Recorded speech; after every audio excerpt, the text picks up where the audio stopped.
In this week's episode, we find out about Fenrir, the Wolf Soul, and why he owes one to the devil, or two, or possibly three.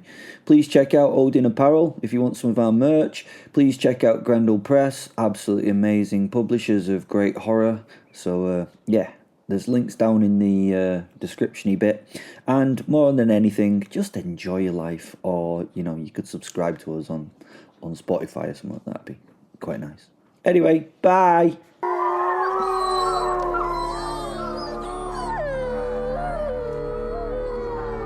Fenrir Wolf Soul. Long ago, when my tribe first split their souls from their own physical bodies, the wolves who gave themselves did so under an oath that bound them for eternity. Maybe if we'd known that then, what we know now, we might not have bothered, to save ourselves and do this painful and repeated grief thing. Our gift was not carelessly tossed to humankind, though. It was a covenant of blood and sorrow. The covenant decreed three things. First, choice. A wolf's soul cannot be forced into flesh. It may only bind with a mortal whose spirit rings true with its own. The wolf sees not only what a person is, but what they may become. A coward might one day grow into courage, just as a brave man might, rot into cruelty. The wolf must choose carefully of its human skin, because a great affinity grows between us, and that hurts once it's broken. Sometimes it has to be broken, sometimes it is broken. This leads to second part of covenant. Second, patience. A wolf's soul's eternal, but the flesh it borrows isn't. Although we bind the human, it grows only to the age of the corresponding wolf with its sort of level of maturity. I'll not lower myself to say its age in dog years because I'm no dog, but wolves do not live as long as men. So even a wolf of 5 winters is thought to be middle-aged, and the human it haunts will also stop aging at that point.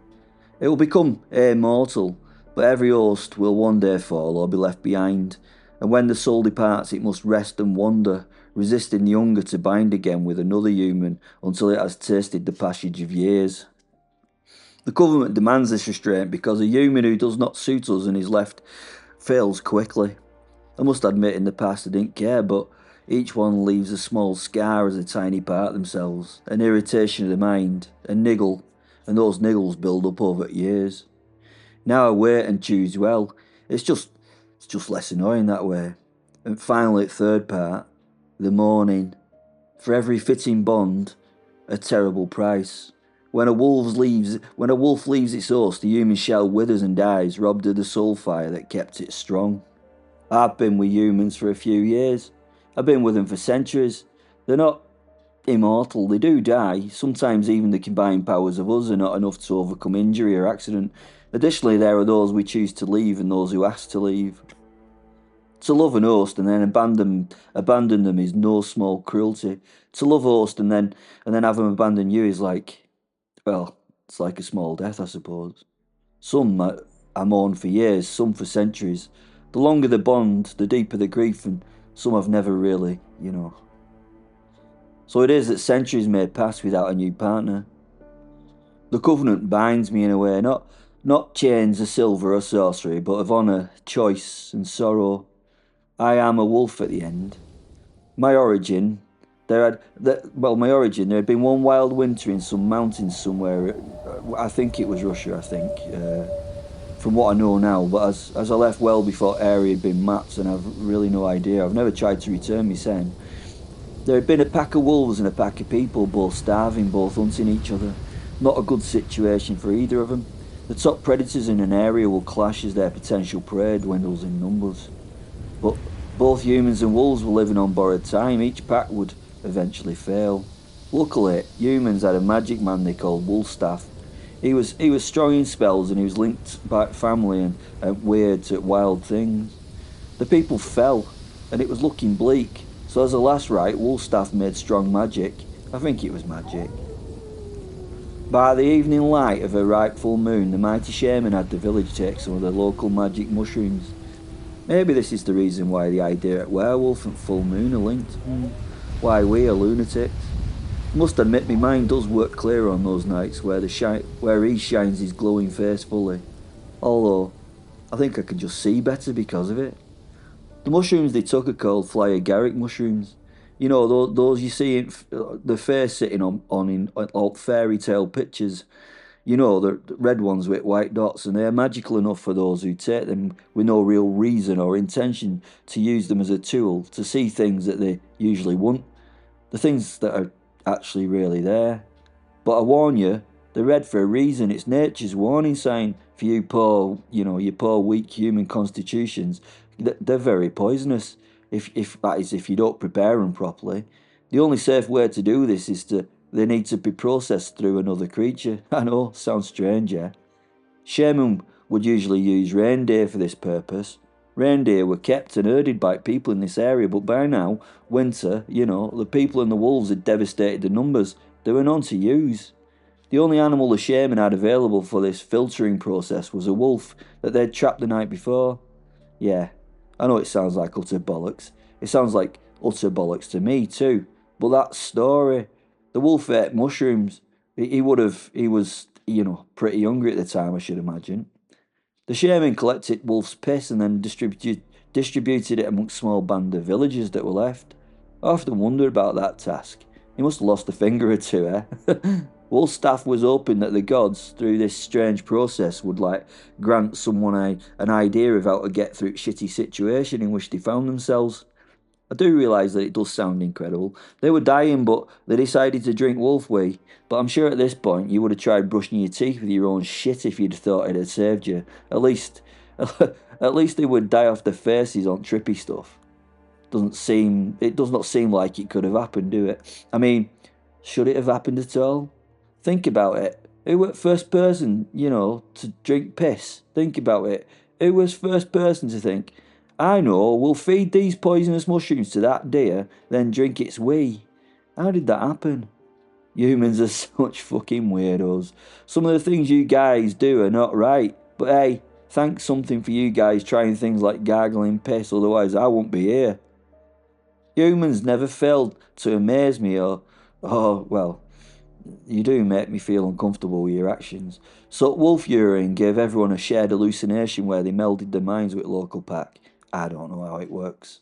Humans during shared trip came to a deal where wolves would give their spirits to people. This way both packs would have a better chance to survive winter. So by some shamanic magic bollocks, the wolves released their souls so that they could combine with humans and become a joint force for survival. The deal seemed a bit one-sided at first. The wolves were sacrificed in a very bloody shamanic sort of proper religious rite. The wolf's spirits chose a human host from the humans on that day. The human the wolf's soul chose would eat the heart of the wolf that chose them, and they ate it raw too. That's proper, as humans find it really difficult to eat raw meat. Then there were a big feast, mostly a wolf with a side order of wolf and wolf to follow. I don't know, there may have been a cheese board at the end, who knows. The chosen humans all lived extraordinary lives. They also ate the other members of the tribe quite soon after. Why not? They were now werewolves. It seemed a little unfair that the wolves sacrificed themselves, but as always, the wolf souls had been devious in this bloody deal. The wolf spirit would become immortal, while the human would stay under control at wolf. If the wolf wanted to stay with human, then the human would be timeless too. As I've said before, they would age to a point where wolf felt comfortable and remain at that age until the wolf wanted out of the relationship or the host human died. The wolves were independent but able to bind with humans when they needed. They could be fully independent if they wished, but this would mean a pretty lonely life. They tried to take on humans from the same tribe, but would have to be careful who they chose. The wolves would then be passed on from human to human for all time. Not a bad deal when you think about it in those terms. Fortunately, the wolves and humans worked it out, and the human band survived, becoming the first tribe of werewolves that ever existed. The wolf souls could always move on and find a fresh person when they wanted to. The soul would find the best human mind that would match their own. This would mean that relationship would be more likely to be successful. Why do I share all this unwanted knowledge with you, you wonder? Well, it's the prelude to why I'm here on this war-torn bit of turf at this time. War and violence attract me. I do not know why, really, but there's something visceral and fascinating in energy at war. All emotions are felt at extremis. I don't eat no food, so I feed off this energy. I think, in a way. Not that I need it. I don't know what keeps me going, to be honest. I consume nothing. It's an empty part of being something like me sen. So here I am at 4 of some new offensive, a new war beckons. I thought I'd found my way here on my own, but not so. She is here, and of course she is. This place will bring out worsting men, so she is here for worsting men. We meet every now and again. She's part of this new Christian fangled religion thing. I know it's probably not new to you, and you probably understand it, but I really don't get it. I spent a lot of time in Northlands bounced leader of the chief of the northern tribes. He was a right vicious and brutal bastard. He lacked tenderness and craved power, and together we found it.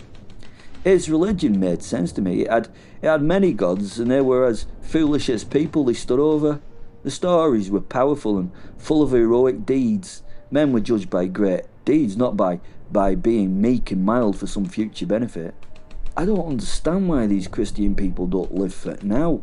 They live for a promise of a better future instead of just simply living. I think it right strange. It's not my call, though I have to tell you, I've been part of some right horrific deeds in the name of their god. He don't seem to be afraid of getting his people involved in bloody acts. I don't understand it, but I've not met him, so I can never judge someone or something until I've met them and spoken to him myself.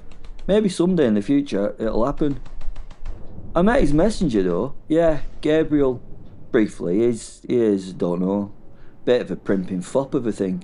He does not strike me as thing that the greatest good would, see as their second in command. Though who am I to judge? I mean, I'm not a god. Thank fuck. I've met her.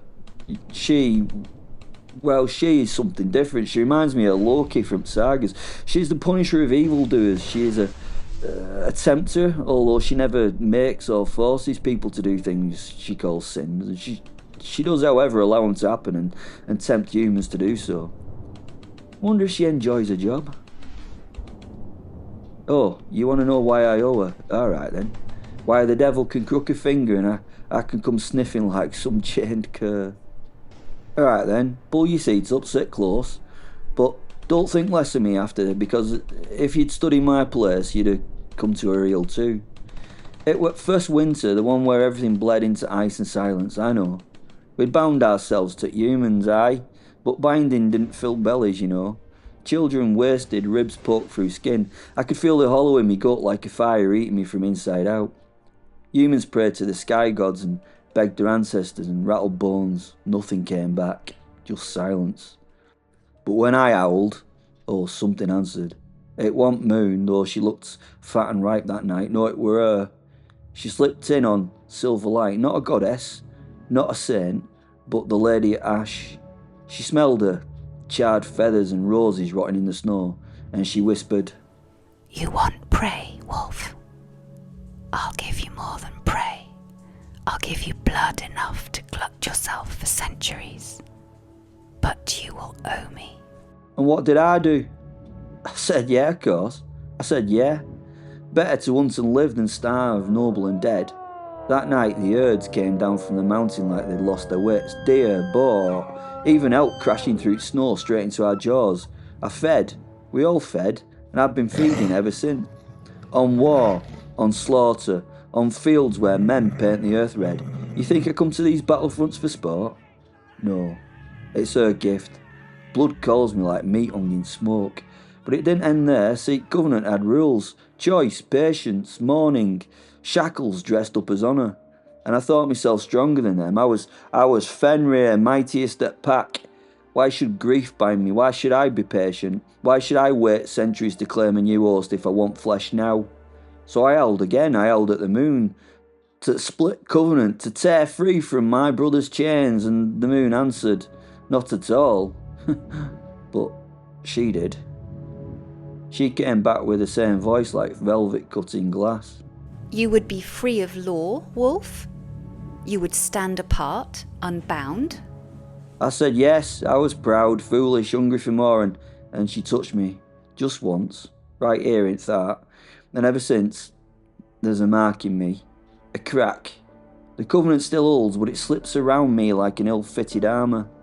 My brothers and sisters mourn as honour demands. I mourn as little as I please. They rest, they wait. I hunger, I hunt. That's the debt. Not silver chains, not holy fire, just a whisper in the marrow. When she calls, I come because I said yes twice, once for the meal, once for the pride. And I'll tell you something else. You think me cursed, you believe me broken, you're wrong. Every time I tear a man open and taste the fear boiling off him, I thank her, because hunger and pride, those are the only truths that never die. You want to know if I'll ever pay her back? If the tally will be wiped clean? No one ever pays her back. Not really. That's the joke. She deals in promises the way gamblers deal in cards and every hand's already marked. But I've thought on it, aye. Thought long and hard across centuries, chewing the bone of it till me teeth ached. How do you outwit the bright serpent? How do you unshackle yourself from a dead old lady of chains? There are only two paths I could see. One is path of patience. Outlast her. Wolves are old, but I think she is older. Still, even fire burns itself out if you starve it of air. Maybe one day the world forgets her, and without names or prayers or wicked whispers to feed on, she fades. And if she fades, then her hook slip free of me. Maybe. Or maybe she just waits in dark, grinning, and I'm a fool thinking myself free. Probably. The other way is the wolf's way. Trickster.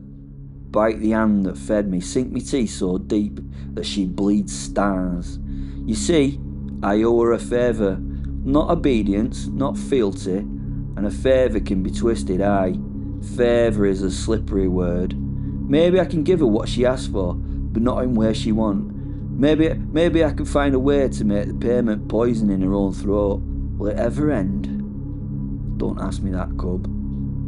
I've walked too long under her shadow to believe in endings. Every pact is another snare, every promise another chain, but listen well.